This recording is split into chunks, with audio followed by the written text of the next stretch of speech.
You guys know what day is Sunday, right? Mother's Day. And the Dodgers are giving out clear plastic bags as if accusing the mothers of trying to sneak stuff into the stadium. Terrible giveaway. Welcome to another episode of Dodgers Debate. I'm Maddie Lee, tuning in from my kitchen. I know I have a roving backgrounds going on here, but I am joined by our wonderful columnists who have more consistent backgrounds. We have Miriam Swanson and Bill Plaschke. So is that a microwave oven over your right shoulder? Yeah, look at that. What's the last thing you cooked in there? It was definitely a Trader Joe's microwave meal before I left for the road. Is there glass in your cabinets? Tyler Glass now. Segue. Oh, beautiful. Beautiful. My glass is actually, because I've just moved, still wrapped up in bubble wrap, which also feels they need bubble wrap for applicable. Him. Yep. As Bill has so wonderfully set up, we have news. We'll start out with Tyler Glass now. His last start left after an inning while he was throwing warm-up pitches. Going into the second inning, he felt his back spasm. This is an issue that he's had plenty. He said basically going back into high school because he's so tall.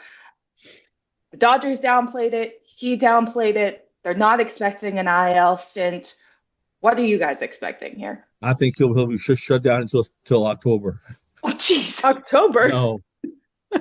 Dodgers aren't going to worry about this at all. They've been through this every year. They expect this. They're thinking. He always says he'll come right back. He never comes right back. Take your time, get well, see you in the fall. Yeah, it's kind of like clockwork. Like they just kind of, expect they have just nature takes its course. And, one guy comes, one guy goes. And at the end, ideally, that's when they're all healthy. I'll throw a wrinkle in there, though. Yes. So last year, he had the same thing in September. Mm-hmm. He was scratched from a start. He came back and pitched, I think it was like 3 days later. So he didn't even fully miss a start. He just got pushed back several days. And he's pitching really well. And so I think that in theory, you could be like, sure, got Blake Snell coming back, then we can kick the can down the road on our decision at the back end of the rotation. But with him pitching so well, you don't want to stop that momentum. He's always pitched well. He's always pitched well, and he's always gotten hurt. And he's always sat out. He just is. He's only pitched 134 innings, right? Was that last year, I think? So it's not like he has he always kind of has a this size workload. Yeah, but if you can keep him rolling at this pace and you don't have to sit him down for 2 weeks, I think you do. Obviously, we see how he bounces back. There's always the possibility with a back that you come back the next day and you're like, oh no, this was worse than I thought it was. But if it's what they think it is, I think they do actually push to keep him down as little as possible. They had Snell coming back and then have Robo. When Blake Snell comes back, as long as Glass now is not out for an extended period of time, he is one of those three guys, along with Emmett Sheehan and, of course, Roki Sasaki, who are competing for that last two spots in the rotation. I know we talked about this last week, but from what you guys have seen, has anyone changed your mind about what they should do at that point? All we see this whole year, it's going to be Sheehan is going to get sent down, and that's wrong. Sasaki needs to be going to the bullpen or sent down. I can't stand watching him pitch. He does know how to pitch right now at this level. He needs to be sent to OKC or sent to the bullpen. But no, because for a bunch of reasons, some of them trying to keep him happy, trying to keep other free agents happy who might come to the team. They're going to leave him in the rotation, and Sheehan's going down. And I don't think that's right. Dave was quite happy with his last outing, right? Seemed like. Yeah, he's showing he's gotten better pretty much in one way or another, pretty much every start. And or at least the last handful. And big picture, if you're, if this is about pandering to future free agents, I mean, that's valuable too, especially when you're as loaded as the Dodgers and the rest of your staff is so good. Just to strike fear into Dodgers fans' hearts, I don't think that we can fully count, even though Robleski has pitched the best out of the three of them by far easily. We've already They're not seen sending him down. Dodgers. No. They're not sending him down. They're certainly not sending him down. But the Dodgers don't always make decisions based on, actually, often don't make decisions just based on results. And I think there is a world. We'll see how the next one plays out. And I personally think he should stay in the rotation. But I don't think that you can count out a possibility where they look at them and if Emmett Sheehan looks good in the next one and they want him to keep rolling. And obviously they're pretty set on keeping Roki Sasaki in the rotation, where they could be like, can we have the best of all worlds and put him into the bullpen? I'm not saying that's right. I would also be upset with that outcome, but I don't think that we can count it out as one of the things that they're considering. Just to piss everybody off here. I'm just that's so throw crazy. that out there. That's so unfair. I think it would cause a revolt. It might even would fans be more pissed about that or about Haesung Kim starting the season in OKC? Fans love Robo. And Kim too. And Kim's back and all's been forgotten and all that stuff. Well, so that's probably how it would work out in this case too. Like everybody be up in arms for however long they're up in arms, and then it would all work out. I would say right now, Robo is more valuable in the rotation than Shohei is. Because I'm saying this because Shohei, it's clear he's having trouble hitting and pitch at the same time. He's more valuable to the Dodgers as a hitter than he is a pitcher because they have a stacked rotation. Mm-hmm. They need his bat in the lineup. What do they do about that? Best thing for baseball is absolutely keeping him doing both. I think it's fun. I think he'll figure it out. But I do think it is an interesting thought exercise to go down if you had to just have him do one, which is more valuable. I'm with Bill. I mean, obviously, because of Dodgers' depth at pitching and their problems on offense, they need his hitting and need him to hit. So I've been thinking about it more, and as far as them sort of like not having him hit and pitch on the same days, and obviously Bill and other people don't like that because that's why he's a unicorn and he's amazing and he wants to do both. But if you pan back, like the Dodgers care about the postseason and they will, if they have to load manage their superstar or load manage their superhuman player so that everybody is in optimum shape at the end, I get that. And I'm not actually mad at that, I don't think. It's just so frustrating. It's just so it's clearly days he doesn't hit, the whole lineup is whacked. The whole lineup is thrown off their balance. The whole they're just not very, very as good of a team without him in the batting order. And they got to figure out a way to get him to do both. And he's done both before, but that was several years ago with the Angels. And he's going to be 32 this summer. He's getting older. They got to make a choice.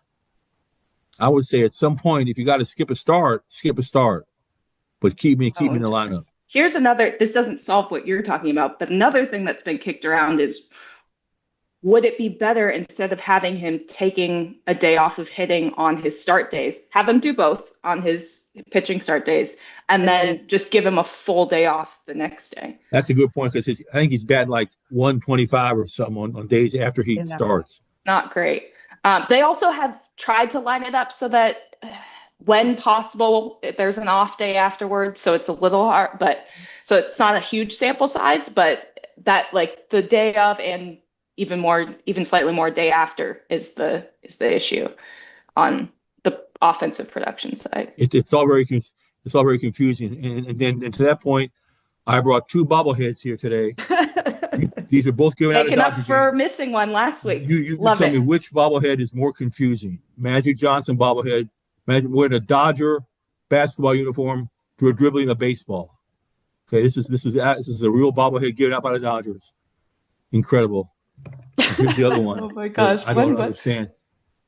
Caleb Williams wearing a USC football jersey, carrying a football, but wearing a Dodger hat. Which one is more confusing?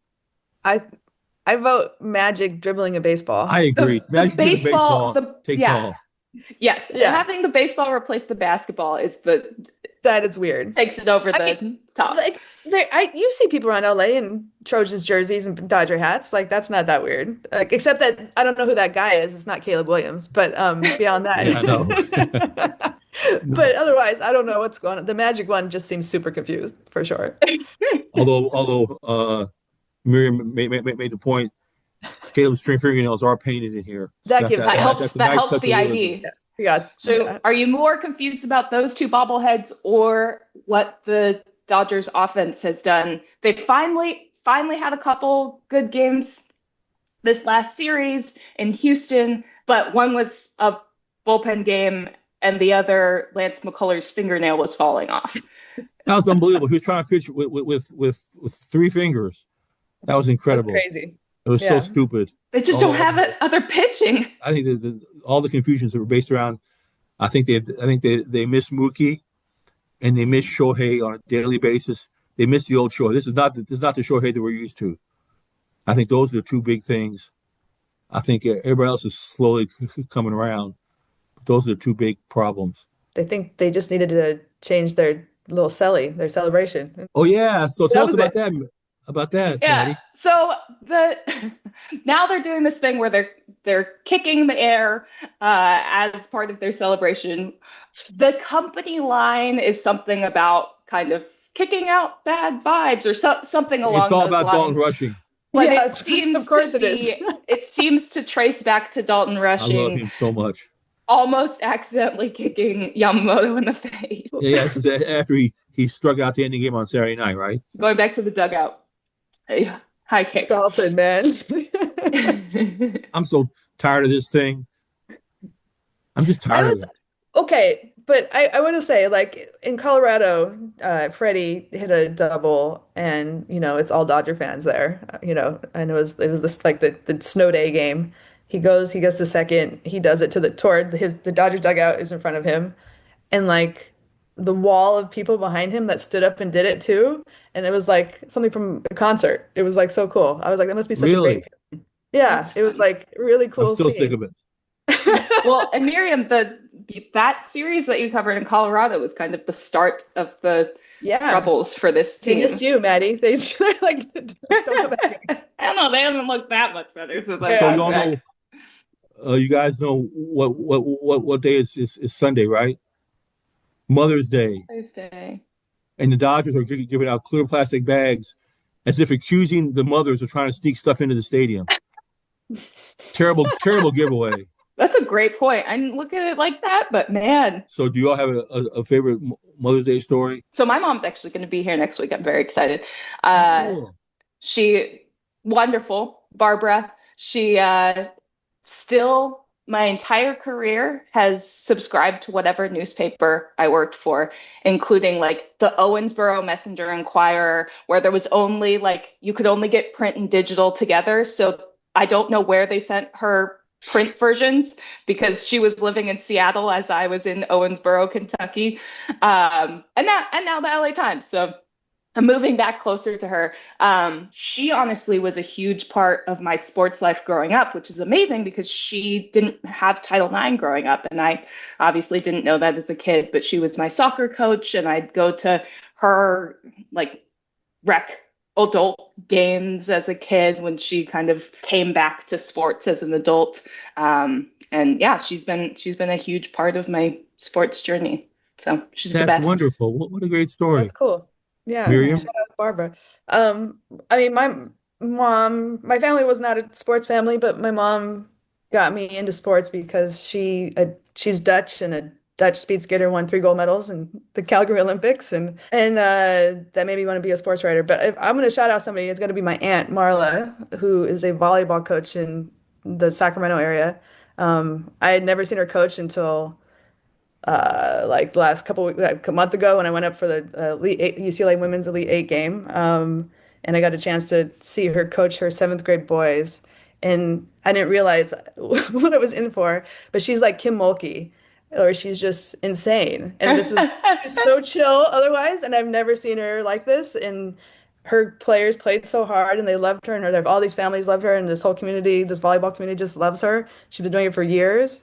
And I was just blown away. And I'm like, dude, my aunt is a beast. This is so cool. And she won 2 titles that day. And yeah, I was like, all right, that's cool. So That's anyway, shout awesome. out to my aunt. And she's a mom. She got 3 beautiful daughters, and they're awesome. So Aw, That's so that's awesome. amazing. What great memories. All right. I've got to actually read this because I won't be able to get through it. I was a 13-year-old sports writer who couldn't type, so my mother would type my stories for me. It was always Sunday, always late. She had to report to work at the Ford plant early the next morning, but she would wait up for me to scribble my youth league baseball game story into a little blue binder. Then she would take the binder and walk down the steps to the rickety tray table that held the whirring Corona electric typewriter. Once there, my dreams always her dreams, she began to peck away. She didn't love sports. She didn't understand what I was writing, but she pursed her lips and hunched over the keyboard and diligently copied my cliche written sentences as if recording the greatest story ever told. I would stand next to her the entire time, holding my breath, watching, waiting, hoping for even the smallest reaction. She knew it, so she would occasionally stop typing, glance up at me, and smile. "You're looking good, Billy," she would say. "You're almost done," I would say, but she was never done. When she finished typing, I would carefully place the pages in a large manila envelope. We would then walk upstairs and climb into a rattling Pinto, which she would drive through deserted streets across the east end of Louisville, Kentucky, eventually pulling up at the storefront that housed the neighborhood weekly newspaper. I would jump out and slide an envelope into the mail slot. I would return to the car to find her sitting at the wheel with her eyes closed. I used to think she was deep in thought. Now I know she was just tired. We would quietly return home, and she would disappear down the hallway for a few hours of sleep. 4 days later, my little story would miraculously appear on the pages of the Voice Jeffersonian.